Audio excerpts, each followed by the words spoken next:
Hello friend, आप सभी का स्वागत है हमारे YouTube channel stock market update में। तो फ्रेंड, आज के वीडियो में बात करने वाले हैं यहाँ पे रिलायंस इंडस्ट्री लिमिटेड के बारे में। तो यहाँ पे 7 एनालिसिस्ट का अनुमान है कि 20,000 करोड़ के पार जाएगा मुनाफा।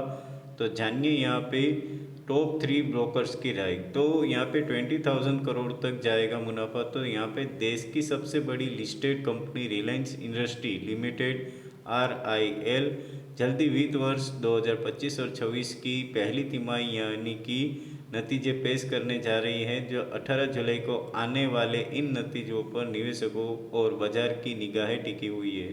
तो विश्लेषकों का मानना है कि इस बार कंपनी का प्रदर्शन बेहद मजबूत रह सकता है और यहाँ पे ख़ास तौर पे रिटेल, टेलीकॉम और यहाँ पे ऑयल, टूल, केमिकल्स की बात करें तो बिजनेस में अच्छी खासी कमाई की उम्मीद है।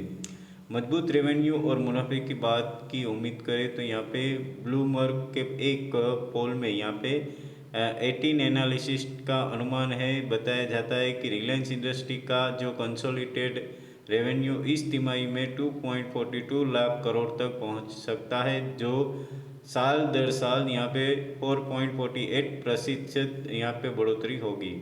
वहीं 7 विश्लेषकों का अनुमान लगाया है कि कंपनी का नेट जो एडजस्टेड या तो यह एडजस्ट प्रॉफिट का बात करें तो यहाँ पे 20,059 करोड़ रह सकता है, जो पिछले साल की तुलना में 32% यहाँ पे ज़्यादा होगा। इस अनुमान से स्पष्ट है कि कंपनी का जो मुख्य कारोबारी 3 प्रमुख सेक्टर है, रिटेल, डिजिटल यानी कि जियो और दूसरा है O2C में मजबूत प्रदर्शन की वजह से लाभदायक बना हुआ है।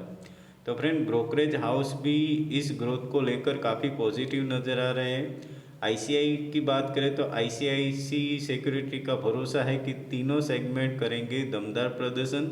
ICICI सिक्योरिटी ने कहा कि कंपनी की समग्र जो EBIT इस तिमाही में 15%, नेट प्रॉफिट 25% तक बढ़ सकता है। यानी कि रिपोर्ट के मुताबिक यहाँ पे रिटेल बिजनेस में 18% की जो सालाना ग्रोथ देखने को मिल सकती है, जबकि जियो का यहाँ पे एबिटेड की भी यहाँ पे 17% बढ़ोतरी के साथ बेहतर नतीजे दे सकता है। O2C की बात करें तो O2C बिजनेस में करीब 70.7% की ग्रोथ की उम्मीद है और इनकी वजह ग्रोथ, रिफाइनरी मार्जिन और यहाँ पे $0.4 प्रति बैरल की बढ़ोतरी बताई जा रही है। हालांकि कंपनी की रिफाइनरी में एक शटडाउन हुआ है, जिसके कुछ हद तक यहाँ पे मुनाफा प्रभावित हो सकता है। तो अपस्ट्रीम सेगमेंट में सरकार के अधिक हिस्सेदारी और यहाँ पे उत्पादन में गिरावट के कारण कमजोरी बनी रह सकती है। पिछली तिमाही में कैसा रहा था प्रदर्शन? तो पिछली तिमाही की बात करें तो अगर पिछली तिमाही की बात करें तो रिलायंस ने यहाँ पे 90,407 करोड़ का शुद्ध मुनाफा दर्ज किया था, जो साल दर साल 2.4% की बढ़ोतरी थी। कंपनी का रेवेन्यू 2.6 लाख करोड़ रहा था, जो कि जनवरी और मार्च 2024 तिमाही के मुकाबले अधिक था। और यहाँ पे इस प्रदर्शन का यह साफ है कि कंपनी की यहाँ पे जो कंपनी की ऑपरेशन गतिविधियों में लगातार मजबूती बनी हुई है। कोटक सिक्योरिटी का अनुमान क्या है? अरपू और टैरिफ हाइक पे जो हाइक से यहाँ पे मिलेगा फ़ायदा। तो कोटक सिक्योरिटी ने यहाँ पे कहा है कि माना है कि इस बार रिलायंस का एबिटेड 15.4% तक बढ़ सकता है और O2C, डिजिटल और रिटेल बिजनेस में यहाँ पे 90 से 20% तक की यहाँ पे ग्रोथ अनुमानित की है, जो कि जियो के मामले में जुलाई 2024 की गई टैरिफ बढ़ोतरी का लाभ इस तिमाही में देखने को मिल सकता है।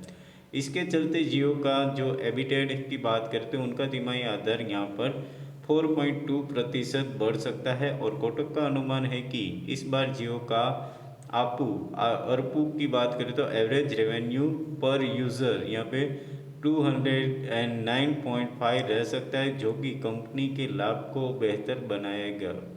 तो फिर रिटेल सेगमेंट की बात करें तो रिटेल सेगमेंट में भी कंपनी को इस तिमाही में अच्छी ग्रोथ की उम्मीद है और एबिटेक के 21% सालाना बढ़ोतरी की संभावित है। GM फाइनेंस की रिपोर्ट के बारे में बात करें तो डिजिटल सेगमेंट में बना ताकत O2C स्थिर। तो ब्रोकरेज जो फर्म की बात करें तो यहाँ पे जीएम फाइनेंशियल का आकलन थोड़ा सा सतर्क है। यहाँ पे कंपनी को उम्मीद है कि रिलायंस का जो समेकित एबिटेट तिमाही का आधार पर सिर्फ 2.4% बढ़ेगा। हालांकि डिजिटल बिजनेस से 3.5% तिमाही ग्रोथ देखने को मिल सकती है। यानी कि क्योंकि इस दौरान जियो का ज़्यादा सब्सक्राइबर मिले हैं और ARPU में भी बढ़ोतरी हुई है। O2C सेगमेंट के इस बार स्थिर रहने की संभावना जताई गई है, जबकि रिटेल बिजनेस सालाना आधार 15% की बढ़त दिखा सकता है। यानी कि जीएम फाइनेंशियल ने रिलायंस पर अपनी बाय रेटिंग बरकरार रखी है और कहा है कि कंपनी अगले 3 से 5 वर्षों तक यानी कि 5 साल के अंदर EPS यानी कि अर्निंग पर शेयर में 15 से 20% की कंपाउंड ग्रोथ दे सकती है। इसके अलावा जियो का जो ARPU फाइनेंशियल ईयर 25 और फाइनेंशियल 28 के बीच 13% की दर से बढ़ने का अनुमान है, जो डिजिटल सेगमेंट की मजबूती स्थिति को दर्शाता है। तो फ्रेंड, निवेशकों की नज़र 18 जुलाई पर रहेगी। जैसे यहाँ पे रिलायंस इंडस्ट्री के आने वाले नतीजे की कंपनी की भविष्य की दिशा को लेकर काफ़ी अहम साबित हो सकते हैं। तीनों मुख्य सेगमेंट रिटेल, डिजिटल और यहाँ पे O2C इस समय ग्रोथ मोड में है और ब्रोकरेज हाउस में भी कंपनी के भविष्य को लेकर बेहद यहाँ पे आसमान है कि सबकी नज़रें यानी कि सबकी नज़रें 18 जुलाई को होने वाली कमाई की घोषणा पर है, जिससे यह तय होगा कि कंपनी की उम्मीदों पर कितनी खरी उतरती है। और अगर अनुमान सही साबित होते हैं तो ये नतीजे कंपनी के शेयर में नई तेज़ी की शुरुआत भी कर सकते हैं। तो फ्रेंड, ये जो रिलायंस के शेयर है आपको कहीं ज़्यादा मुनाफा करके दे सकता है, क्योंकि 5 सालों तक आपको इसमें मुनाफा मिलेगा। तो सबकी नज़रें 18 जुलाई पर होने वाली जो शेयर बाज़ार में उनकी प्राइस है वहाँ पे रहेगी। तो फ्रेंड, आपको ये वीडियो अच्छा लगा हो तो प्लीज़ लाइक कर देना, और अभी तक आपने हमारे चैनल को सब्सक्राइब ना कर प्लीज़ सब्सक्राइब कर देना और अपने फ्रेंड के साथ इसे शेयर भी कर देना। तो फिर मिलेंगे नए वीडियो के साथ, तब तक के लिए जय हिंद जय भारत।